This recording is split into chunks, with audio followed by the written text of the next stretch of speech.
Le jardin à l'aube. Une histoire de nouveau commencement. Chapitre 1, l'arbre flétri. Dans un village de montagne où la brume s'accrochait aux vieilles pierres, vivait un jardinier nommé Kenji, qui entretenait le jardin du temple depuis 40 ans. Un matin d'automne, il découvrit que le plus vieux cerisier, celui que son grand-père avait planté, était enfin mort. Kenji s'assit sous les branches nues, ses mains ridées posées sur ses genoux.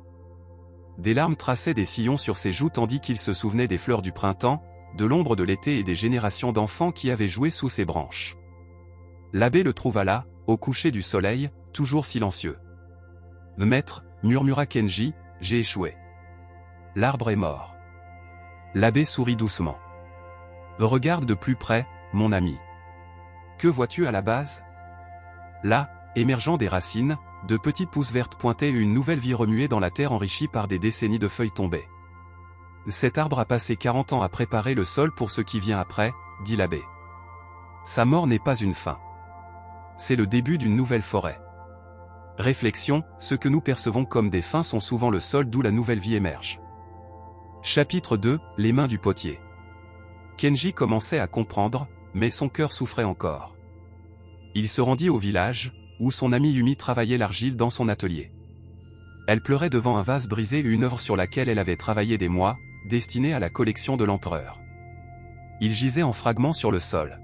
« Tout ce temps, dit-elle. Tout cet effort, perdu. » Kenji s'agenouilla à ses côtés et observa les morceaux.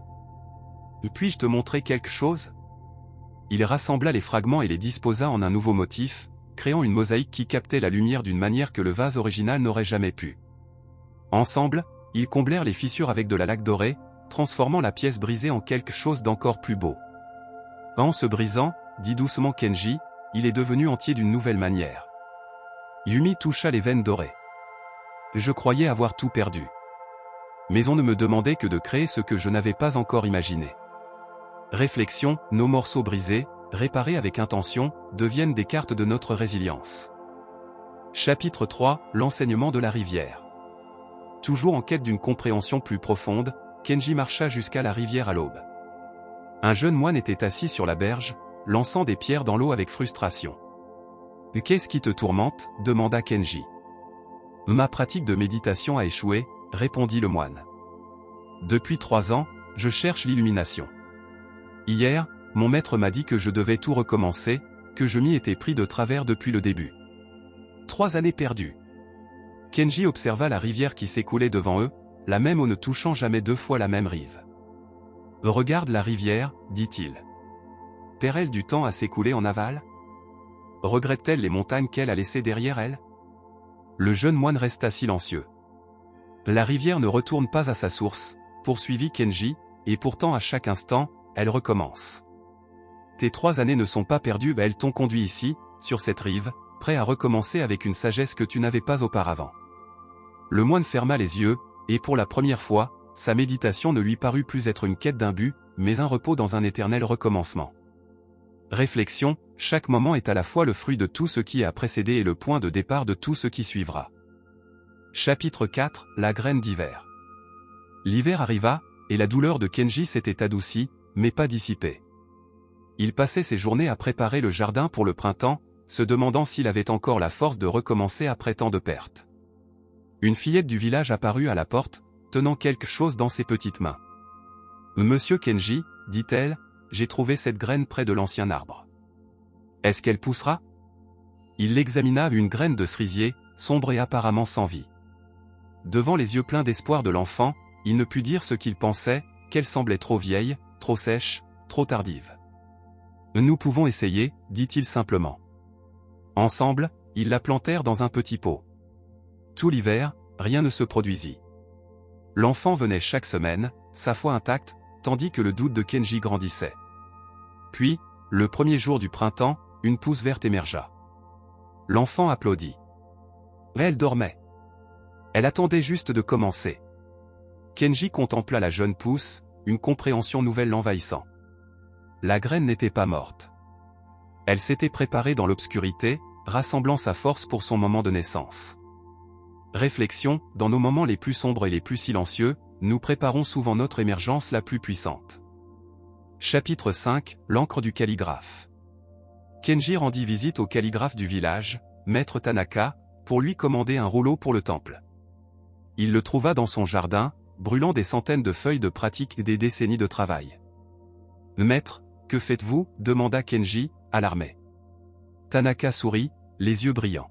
« J'ai 78 ans. Ce matin, j'ai enfin compris comment tenir le pinceau correctement. Toutes ces années, je me préparais à ce commencement. » Il trempa son pinceau dans l'encre et traça un seul caractère, Hajimari commencement. Le trait était parfait et vibrant d'énergie, mais empreint de paix. « Je croyais que la maîtrise était une destination, dit Tanaka. Mais c'est une porte qui s'ouvre sur une salle plus vaste, qui mène à une autre porte, et encore une autre. Chaque fin de compréhension est le début d'un mystère plus profond. » Il tendit le papier à Kenji. « Nous passons tant de temps à vouloir arriver quelque part. Mais nous arrivons sans cesse. Chaque souffle est à la fois une arrivée et un départ. Réflexion, la maîtrise n'est pas la fin de l'apprentissage, mais le commencement d'une véritable vision de l'infini à apprendre. » Chapitre 6, la blessure guérie. Le printemps s'intensifiait, et la vie renaissait dans le jardin. Mais Kenji remarqua une cicatrice sur sa main, une vieille blessure de jeunesse qui n'avait jamais tout à fait guéri.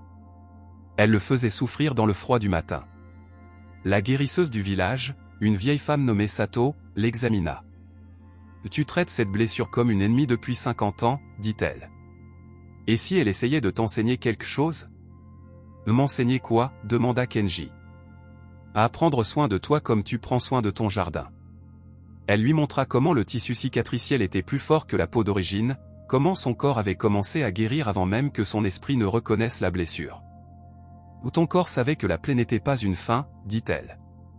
Il a immédiatement commencé à créer du nouveau. Chaque cicatrice est la façon dont ton corps dit « Je choisis de continuer. Je choisis de recommencer. » Kenji contempla la cicatrice avec des yeux neufs. C'était une carte de résilience, un témoignage de la sagesse de son corps, un commencement gravé dans sa propre chair. Réflexion, nos blessures ne marquent pas l'endroit où nous avons fini, mais celui où nous avons choisi de commencer à guérir. Chapitre 8, l'aube éternelle. Un matin, Kenji se réveilla avant le lever du soleil et marcha jusqu'au jardin. Le jeune cerisier se dressait fort, et tout autour, des dizaines de semis avaient germé, une forêt en devenir. L'abbé le rejoignit alors que la première lumière touchait les montagnes. « Maître, dit Kenji, je comprends maintenant. Quand l'ancien arbre est mort, je croyais que c'était la fin. Mais il se préparait à cela, à plus de beauté que je n'aurais pu imaginer. »« Oui, dit l'abbé. » Et Kenji sourit. « Et ceci non plus n'est pas une fin. Cette forêt grandira, vieillira, tombera un jour. Et cela aussi sera un commencement. » Et, demanda encore l'abbé. « Et je ne suis pas séparé de ce cycle. Chaque souffle est une petite mort et une petite naissance. Chaque instant est la fin de celui que j'étais et le début de celui que je deviens. » Le soleil franchit la montagne, inondant le jardin de lumière dorée. « Et » demanda l'abbé une dernière fois. Kenji ferma les yeux, sentant la chaleur sur son visage. « Et ce moment maintenant n'est pas un passage vers autre chose. Ce n'est pas le milieu d'une histoire. C'est le commencement. Chaque instant est le commencement. Il n'y a que le commencement. » L'abbé acquiesça, et ensemble, ils restèrent en silence tandis que les oiseaux entamaient leur chant du matin, une musique ancienne, éternellement nouvelle. Épilogue, l'enseignement. Le jardin demeure tranquille. Kenji le cultive avec des mains qui tremblent un peu plus chaque année. Le jeune cerisier a commencé à fleurir, de délicates fleurs roses tombant comme la neige, préparant le sol pour des graines qui dormiront en hiver et s'éveilleront au printemps. Les visiteurs viennent au temple et questionnent Kenji sur les fins, sur le chagrin, la perte, et les peurs qui les paralysent. Il les conduit toujours au jardin. Il leur montre la jeune forêt qui pousse là où se dressait l'ancien arbre. Il leur montre la poterie veinée d'or dans le hall du temple. Il leur montre les graines attendant dans la terre sombre leur moment de commencement. Et il leur dit : il n'y a pas de fin. Il n'y a que des transformations et des morts qui sont des naissances déguisées, des fermetures qui sont des ouvertures, des fins qui étaient depuis toujours des commencements. Ce que vous croyez terminé, dit-il, a seulement été planté. Attendez le printemps. Votre nouvelle vie a déjà commencé sous la surface, dans l'obscurité, dans les lieux silencieux où naissent tous les véritables commencements. Ce n'est pas la fin. Ça ne l'a jamais été. C'est toujours toujours le commencement. Puissez-vous reconnaître dans chaque fin les graines du commencement. Puissez-vous faire confiance à la terre sombre de la transformation. Puissez-vous accueillir chaque instant comme l'aube qu'il est réellement.